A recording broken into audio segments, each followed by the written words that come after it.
네, 반갑습니다, 여러분. 주위 산만한 사람이 중이 형제 혼자만 있는 건 아니에요. 네, 저는 초등학교에 그 생활기록부 그 연말에 딱 쓰면 주위 산만함.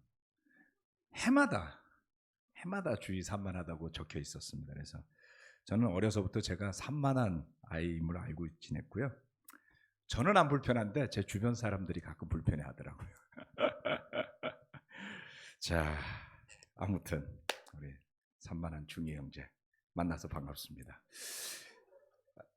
근데 그런 것만 있는 건 아니었어요. 교회를 다니는데 늘 예배 시간에 졸아. 그래서 저는 무슨 병이 있는 줄 알았어요. 근데 우리 교회 오니까 안 졸리더라고요. 신기하죠? 예, 졸 수가 없어져. 그래서 제가 그때 또 깨닫게 된 게 있죠. 좋아하는 것, 가치 있다고 여기는 것에 대해서는 집중이 또 되지 않습니까?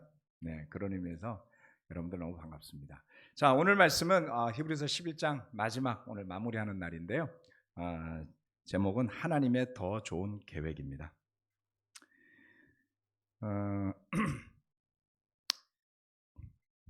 자, 첫 번째 하나님의 더 좋은 계획, 첫 번째 세상이라는 그릇이 담을 수 없는 사람들이라는 포인트를 붙여봤습니다. 히브리서 11장 35절로 37절까지의 말씀입니다. 믿음으로 여자들은 죽었다가 부활한 가족을 다시 맞이하였습니다. 또 어떤 이들은 고문을 당하면서도 더 좋은 부활의 삶을 얻고자 하여 구태여 노연하기를 바라지 않았습니다. 또 어떤 이들은 조롱을 받기도 하고 채찍으로 맞기도 하고 심지어는 결박을 당하기도 하고 감옥에 갇히기까지 하면서 시련을 겪었습니다. 또 그들은 돌로 맞기도 하고 톱질을 당하기도 하고 칼에 맞아 죽기도 하였습니다. 그들은 궁핍을 당하며 고난을 겪으며 학대를 받으면서 양과 염소의 가죽을 입고 떠돌았습니다. 지난 시간에는 불 속에서 구원을 받은 사람들, 그 핍박받은 사람들에 대한 이야기가 쭉 나왔는데 제가 이게 연결되는 말씀인데 좀 잘랐어요, 중간에. 왜냐하면 너무 많아요. 그래서 또 좀 설명을 더 드리고 싶은 거예요. 그래서 주석서들을 살펴보면 이 히브리서 11장이 이야기하는 믿음의 영웅들 가운데 다양한 형태의 핍박을 받은 사람들에 대한 이야기가 나옵니다. 그리고 그게 그냥 생각나는 대로 말한 게 아니라 실질적인 사례가 있는 일들이었던 것이죠. 지난주에 거기에 대해서 말씀을 좀 드렸었습니다. 자, 오늘은 35절로부터 37절까지 나오는 믿음으로 죽었다가 부활한 가족을 다시 맞이한 사람들은 누구며, 네, 그렇죠? 또 조롱을 받기도 하고 채찍으로 맞기도 하고 결박을 당하기도 하고 감옥에 갇히기도 하고 돌로 맞기도 하고 톱질을 당하기도 하고 칼에 맞아 죽기도 하고 궁핍을 당하고 고난을 겪으며 학대를 받으면서 떠돌았던 그 사람들은 과연 누구일까요? 자, 믿음으로 죽었다가 부활한 가족을 다시 맞이한 사람들 중에 아마 첫 번째를 꼽으라면 엘리야와 더불어 알고 지냈던 사르밧의 과부, 그렇죠? 네. 엘리야, 엘리사 모두 어, 여인의 아들을 살려주죠. 네. 그래서 수넴 여인입니다. 열왕기하 4장 18절로 37절에 보면 이번에는 엘리야의 제자였던 엘리사가 또 수넴 여인의 아들을 살려주는 장면을 볼 수 있습니다. 이들은 믿음으로 죽었다가 부활한 가족을 맞이한 사람이 되었죠. 뿐만 아닙니다. 신약 성경 말씀으로 와서도 죽은 가족을 되살리는 기적을 맛본 사람들에 대한 이야기가 나옵니다. 자주 인용되는 말씀은 아니지만 나인성에 사는 과부, 누가복음 7장에 언급되는 그 과부도 자신의 아이가 되살아나는 기적을 체험하게 되죠. 그리고 그들뿐만 아닙니다. 네. 요한복음 11장에 보면 네. 마르다와 마리아의 동생 나사로가 되살아나는 그 이야기들도 듣게 되죠. 거기서 끝나지는 않습니다. 사도행전 9장에 가면 베드로도 도르가라는 자매를 살려내죠. 자, 이처럼 성경 말씀 안에는 죽었다가 부활한 가족을 다시 맞이한 여인들 내지는 되살아난 여인의 이야기가 등장을 합니다. 어떤 이들은 고문을 당하면서도 더 좋은 부활의 삶을 얻고자 하여 구태여 노여나기를 바라지 않았습니다. 조롱을 받기도 하고 채찍으로 맞기도 하고 결박을 당하기도 하고 감옥에 갇히기까지 하면서 예언자 중에 가장 많은 시련을 겪은 스토리가 장황하게 길게 지속되는 예언자 기억나시는 분 있지 않습니까? 예레미야겠죠. 예레미야는 정말 각종 핍박을 받으면서도 꿋꿋이 하나님의 말씀을 백성과 왕과 지도자들에게 전합니다. 뿐만 아닙니다. 돌로 맞아 죽은 예언자 스가랴 이야기가 역대하 24장 21절에 나오죠. 예수님도 이에 대한 이야기를 신약 성경에서 인용하기도 했습니다. 학자들은 톱질을 당해 죽은 사람, 그렇게 해서 순교당한 예언자가 이사야라고 합니다. 칼에 맞아 죽은 예언자와 사도도 있죠. 우리아와 그리고 야고보 사도가 칼에 맞아 죽습니다. 히브리서를 기록했던 사람은 이처럼 구약에서부터 최근 교회 역사에 이르기까지 핍박 가운데 살아갔지만 타협하기를 원하지 않았던, 그래서 궁핍하게 때로는 고난을 겪으며 학대를 받으며 양과 염소의 가죽을 입고 떠돌았던 사람들에 대한 이야기를 하고 있습니다. 그런데 이런 사람들을 어떻게 묘사하고 있는지 봅시다. 38절로 40절까지의 말씀입니다. 세상은 이런 사람들을 받아들일 만한 곳이 못 되었습니다. 그래서 그들은 광야와 산과 동굴과 땅굴을 헤매며 다녔습니다. 이 사람들은 모두 믿음으로 말미암아 훌륭한 사람이라는 평판은 받았지만 약속된 것을 받지는 못하였습니다. 하나님께서 우리를 위하여 더 좋은 계획을 미리 세워두셔서 우리가 없이는 그들이 완성에 이르지 못하게 하신 것입니다. 그처럼 믿음으로 떠돌이와 같은 생활을 하다시피 했던 믿음의 선배들, 예언자들에 대해서 그는 이렇게 표현합니다. 세상은 이런 사람들을 받아들일 만한 곳이 못 되었다고요. 세상살이에 적응하지 못한 사람들의 이야기를 좀 보기 좋지 않게 일반적인 인식으로 봤을 때 좀 안 됐다 싶게 나타나는 것은 노숙자예요. 사회생활 잘 못하고 관계 속에서 뭔가 잘 되지 않고 혼자만의 세계로 들어가시는 분들, 누구에게도 간섭받지 않으면서 한 노숙자를 선택한 사람들도 있고요. 그보다는 좀 더 나이스하게 세상살이에서 조금 떠나 있고 싶다. 그래서 요즘 한참 방송에서 몇 년간 인기에 방송했던 자연인 이야기죠. 어떠세요? 여러분 자연인 이야기 유튜브에서 한두 번 정도 보지 않았습니까? 제가 아주 좋아하는 프로그램 중에 하나가 자연인 이야기입니다. 그런데 이분들 보면 사연이 있잖아요. 아픔이 있었어요. 관계가 힘들었어요. 세상살이 너무 스트레스가 많았고 병까지 얻었어요. 그래서 숲에 들어와서 조용히 떠나 살면서 치유를 받았습니다. 이런 이야기들. 그런데 그런 분들의 이야기를 듣다 보면 이런 생각이 들죠. 참 관계 속에 살아가는 게 힘들어서 저렇게 떨어져서 사는 것도 때로는 필요하겠구나.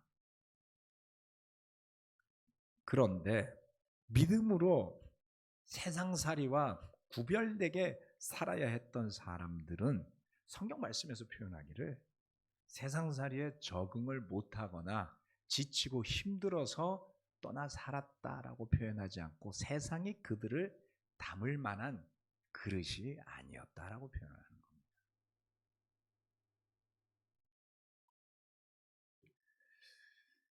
이 부분에 제 마음이 많이 연결이 됨을 저는 느꼈습니다. 거꾸로 이와 반대의 경우를 생각해 봅시다. 세상이 너무나도 여러분을 잘 받아들여 준다면, 세상살이가 너무나 즐겁고 재미있고 신이 나서 예배 오는 게 귀찮을 정도가 되면 그걸 뭐라고 표현해야 되죠? 그 반대가 되겠죠? 하늘나라가 그런 사람을 받아들일 만한 곳이 되지 않을 거예요.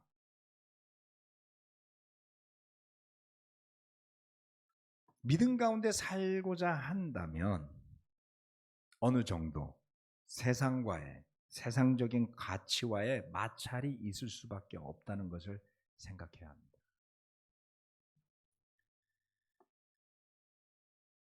사람들은 어쩌면 우리에게 왜 그렇게 사냐고 되물을 수 있습니다.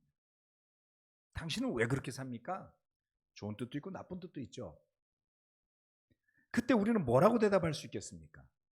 제가 원래 그런 사람이라서요? 아니잖아요.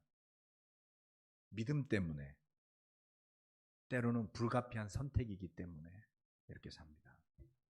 제 주변에서 그렇게 이야기해 주는 사람도 많았습니다. 당신 그렇게 살면 손해본다. 왜 그렇게 삽니까? 한두 사람이 아니었습니다. 왜 그렇게 삽니까? 그렇게 살지 않을 수 있지 않습니까? 교회 바깥에서, 교회 안에서 다른 이유로 그렇게 이야기하는 분들을 많이 봤습니다. 그럴 때 제가 할 수 있는 대답이 양쪽이 똑같았어요. 믿음 때문입니다. 다른 설명할 만한 논리가 없습니다. 제가 왜 굳이 힘들게 이 가치를 지켜야 되겠습니까? 제가 왜 손해를 보면서까지 이렇게 해야 되겠습니까? 어떻게 설명을 해주겠어요? 믿음 때문이잖아요. 왜냐하면 이 세상은 믿음 있는 사람들을 담을 만한 곳이 아니더라는 것입니다. 따라서 믿음 가운데 살고자 한다면 누구나 반드시 한 번 이상은 고민해야만 하고 또 거기에 익숙해져야만 합니다. 그런데 우리는 그것을 믿음으로 선택한 것이잖아요. 왜요? 생명의 빛을 받기 때문이죠. 네. 갈라디아서 6장 14절 말씀에 사도 바울도 똑같은 이야기를 하고 있습니다. 갈라디아서 6장 14절 말씀. 그런데 내게는 우리 주 예수 그리스도의 십자가 밖에는 자랑할 것이 아무것도 없습니다. 그리스도로 말미암아 내 쪽에서 보면 세상이 죽었고 세상 쪽에서 보면 내가 죽었습니다. 저도 좀 더 스마트하게 하고 싶어요. 좀 더 기교 있게 해보고 싶어요. 손해보지 않는 선택도 하고 싶습니다. 그런데 바울은 뭐라 그랬냐면 자신에게 그런 길은 없다고 선언한 거예요. 왜요? 세상 쪽에서 보면 바울은 죽은 거예요. 특별히 바리새파 사람들이 그랬겠죠. 죽이려고 쫓아다녔잖아요. 제거하려고 했잖아요. 왜요? 변절자, 배신자, 자신들을 위협하는 세력의 우두머리가 되었다고 생각이기 때문이겠죠. 그런데 바울의 입장에서는 뭐라 그랬습니까? 세상이 죽은 것이라 그랬어요. 여러분의 세상은 살아 있습니까? 죽어 있습니까? 참 어렵습니다.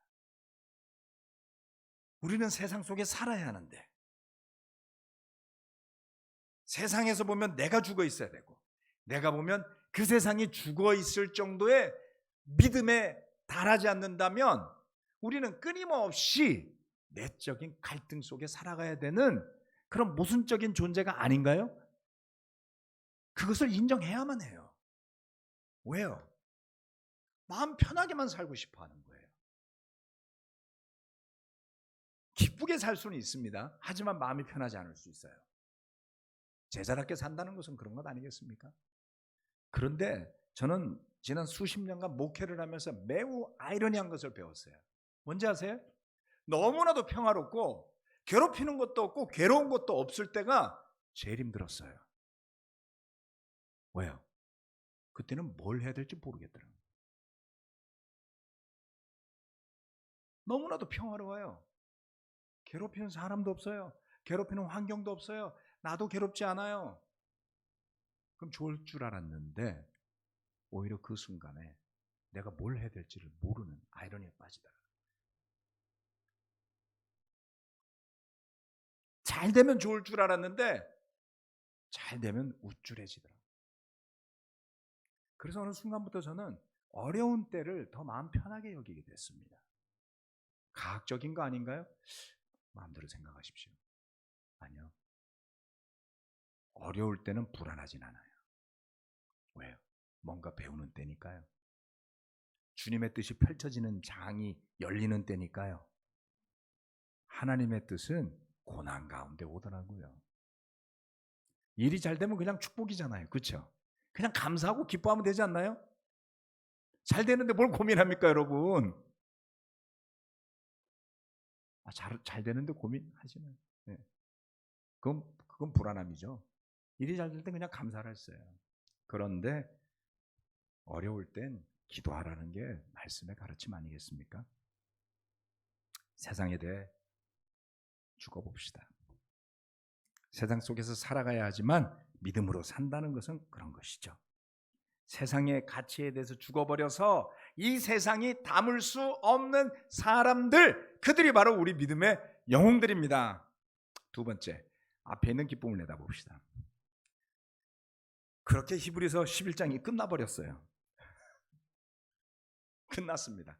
마지막 부분은 제가 자세히 설명드리진 않았지만, 자, 그래서 12장으로 넘어가면서 뭐라고 이야기하냐면, 저는 이 부분이 굉장히 의미가 있다고 봐요. 12장 1절 말씀. 그러므로 이렇게 구름대와 같이 수많은 증인이 우리를 둘러싸고 있으니 우리도 갖가지 무거운 짐과 얽매는 죄를 벗어버리고 우리 앞에 놓인 다름질을 참으면서 달려갑시다.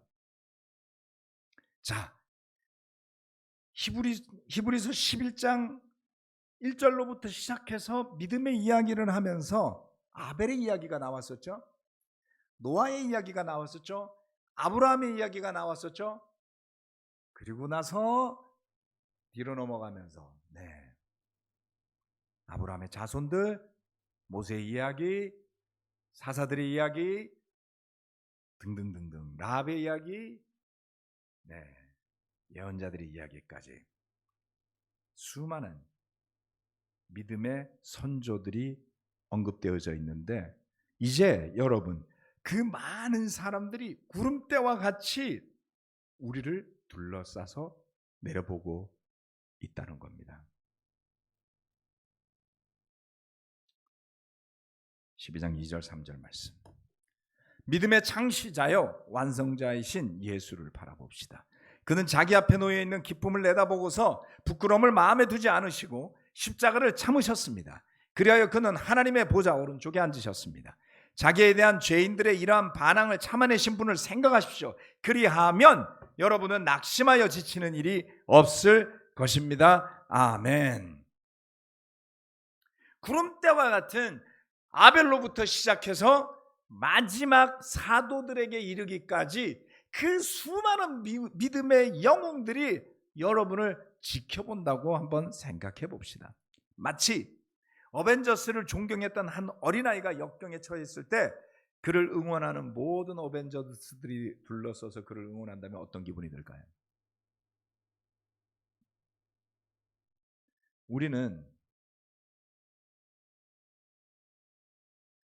우리에게는 우리를 얽매는 갖가지 무거운 짐이 있습니다. 각각의 짐들이 있을 겁니다. 각 사람마다 그 짐의 모양도 다르고 정도도 다른 것 같아요. 또 죄도 있을 수 있습니다. 그렇지만 이 말씀이 우리에게 약속해 주시는 것은 믿음의 창시자이요 완성자이신 주님, 그분은 자기 앞에 있는 기쁨을 내다보며 그것을 참으셨다 그랬어요. 그래서 우리도 우리가 얽매이기 쉬운 짐, 죄를 벗어버리고 앞에 있는 다름질을 그 주님처럼 참으면서 가라는 거예요. 여러분 달리기 해보셨죠? 좋아하십니까? 여기 잘 뛰는 형제들 몇몇 보이네요. 막 달리기 이렇게 하시는 분들 있잖아요. 저는 뛰는 게 참 싫었습니다. 학교 다닐 때 운동장에서 뛰라고 그러면 공부할 때 지치는데 이렇게 체육 시간이 뛰게 만들다니 체육 선생님이 생각이 있는 거야 없는 거야? 땀 흘리는 걸 귀찮아했어요. 끈적거리면 귀찮잖아요. 뛰고 나면 나른하잖아요. 그런 제가 왜 육사를 가서 매일 뺑뺑이를 돌고 4년간 뛰고 걷고 한 거리가 수천 킬로입니다. 그러다 보니까 중독이 됐나 봐요. 어느 순간부터 뛰는 게 좋아지기 시작을 했습니다. 그게 참 좋아서 뛰고는 싶은데 뛸 때 딜레마가 뭐냐면 정말 기분이 좋아지기 전까지 힘들다는 거예요. 그게 한 15분 정도 지속되거든요. 참아야지 돼요. 그래서 흔히들 러너스 하이라는 표현을 쓰죠. 달리다 보면 환희가 느껴지는 순간이 온다. 그게 한 25분 정도 이상 지나야지 돼요. 거리로 치면 한 4km 정도? 제가 경험한 건 그렇습니다. 그 정도를 넘어서면 좀 괜찮아져요. 네. 그거를 넘기기 힘든 분들은 가다가 말죠. 한 2km도 뛰지 않습니다. 아유 힘들어, 숨차, 땀나, 다리 아파, 무릎 아파, 종아리 아파, 안 뛰게 되시죠. 믿음의 다름질도 그와 같은 것 같습니다. 그런데 여기에 힌트가 있어요. 그건 뭐냐면 주님께서 앞에 놓여 있는 기쁨을 내다보셨다 했어요. 그 앞에 놓여 있는 기쁨이 뭐였을까요? 예수님이 인내하고 참았다고 그랬거든요.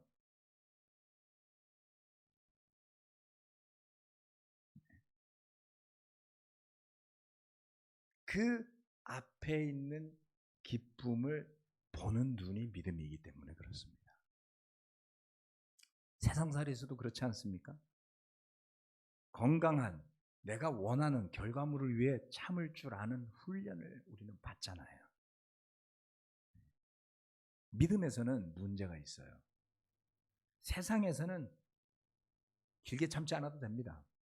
조금만 참으면 성과가 나오니까요. 조금만 노력하면 결과가 나오니까요. 문제는 믿음의 앞에 있는 기쁨은 안 보이죠. 얼마나 참아보셨습니까? 얼마나 달려보셨습니까? 그래서 믿음을 가지고 산다는 것이 결코 쉽지 않고 그것이 좁은 길이 되는 겁니다. 조바심이 나면 견딜 수가 없어요. 네.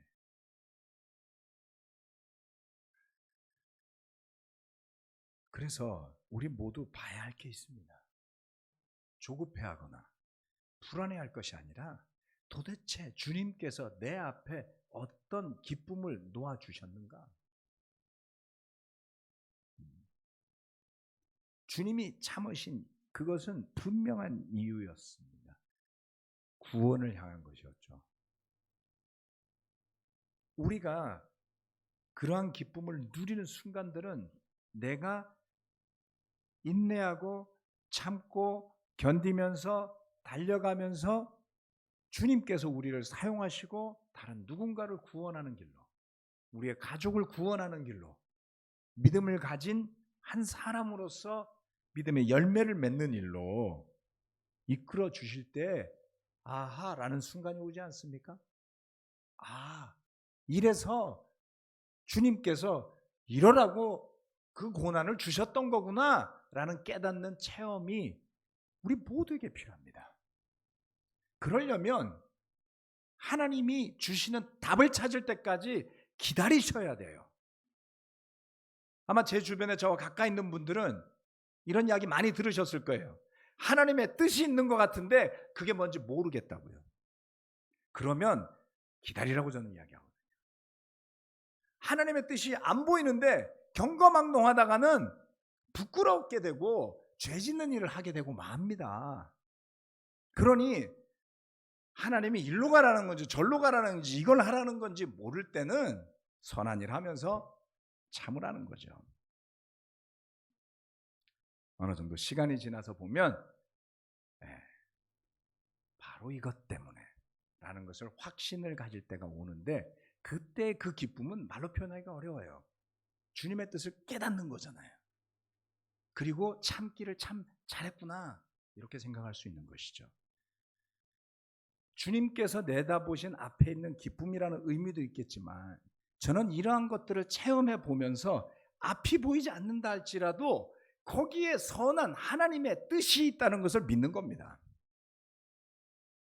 거기에. 네.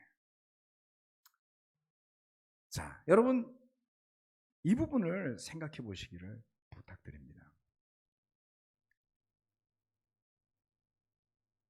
그래서 우리가 고난에 어려움을 직면한 순간에 우리의 믿음의 시선을 놓치거나 잊어버릴 것이 아니라 믿음의 영웅들을 떠올리고 그들이 어떻게 우리를 둘러싸고 응원하면서 있는지 생각해 보자는 것이죠. 가톨릭은 아주 재미있는 그런 기도를 합니다. 그건 뭐냐면 묵주를 돌리잖아요. 묵주를 돌리면서 천국의 베드로 사도가 나를 위해서 기도한다. 뭐 이렇게 가르치더라고요. 처음엔 난 그 굉장히 이상한 소리라고 생각을 했는데 물론 베드로가 나를 위해서 기도하게 해주십시오. 베드로한테 기도하지 마세요. 그러한 뜻은 아니에요. 그런데 말씀들을 보다 보면 천사들도 그렇고 그렇죠? 먼저 간 믿음의 영웅들이 이렇게 지켜본다잖아요. 주님도 우리를 지켜본다잖아요. 네. 그래서 우리는 지금 삶이라는 운동장에서 시합을 하는 선수들인데 그 응원 소리를 들으면서 결정적인 어려운 순간에 견뎌내야 되지 않겠습니까? 지난주 손흥민 선수가 드디어 헤드트릭을 했어요. 8게임 동안 침묵하던 그가 처음 있는 일이었잖아요. 손흥민 선수가 영국에서 축구 시합을 하면서 8경기 동안 한 골도 못 넣은 적이 있었을까요? 없었어요. 한번 데이터를 살펴보세요. 지난 시즌에는 거의 매 경기 골을 넣었거든요. 8경기 동안 골을 못 넣었어요.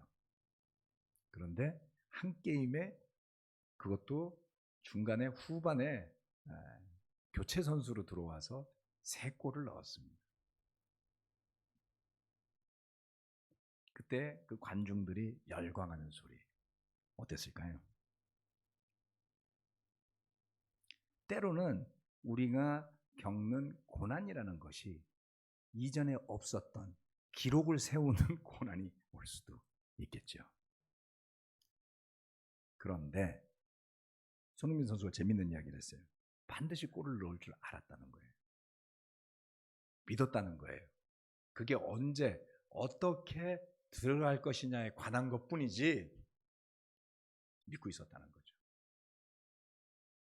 앞에 있는 기쁨이 그와 같은 것이라고 저는 믿습니다. 그래서 그 모든 믿음의 영웅들과 예수 그리스도라는 하나의 초점을 머리에, 마음에, 믿음에 떠올려 보시기를 권해드립니다. 그럴 때에 오늘도 세상은 변함없이 험한데요. 그 속에서도 구원과 희망의 빗줄기를 우리는 찾으면서 걸어가게 되고 힘을 얻게 될 것입니다. 하나님의 더 좋은 계획은 바로 예수 그리스도를 통해서 우리에게 던져지는 미래에 대한 기쁨이라고 저는 믿습니다. 하나님의 선한 계획, 하나님의 구원의 계획, 하나님께서 예수님을 통해서 우리와 함께 하신다라는 그 계획에 대한 굳건한 믿음이 있을 때에 오늘 저와 여러분이 어떤 마음으로 어떤 태도로 살아가게 될지를 생각해 보는 것은 그리 어렵지 않을 것이라고 믿습니다. 그래서 2가지를 저는 말씀드렸습니다. 첫 번째, 세상이라는 그릇이 담을 수 없는 존재들이 믿음의 사람들이다. 2번째, 앞에 있는 기쁨을 내다보면서 간다면 하나님의 더 좋은 계획을 찾을 수 있으리라 믿습니다. 말씀 마치겠습니다. 아멘.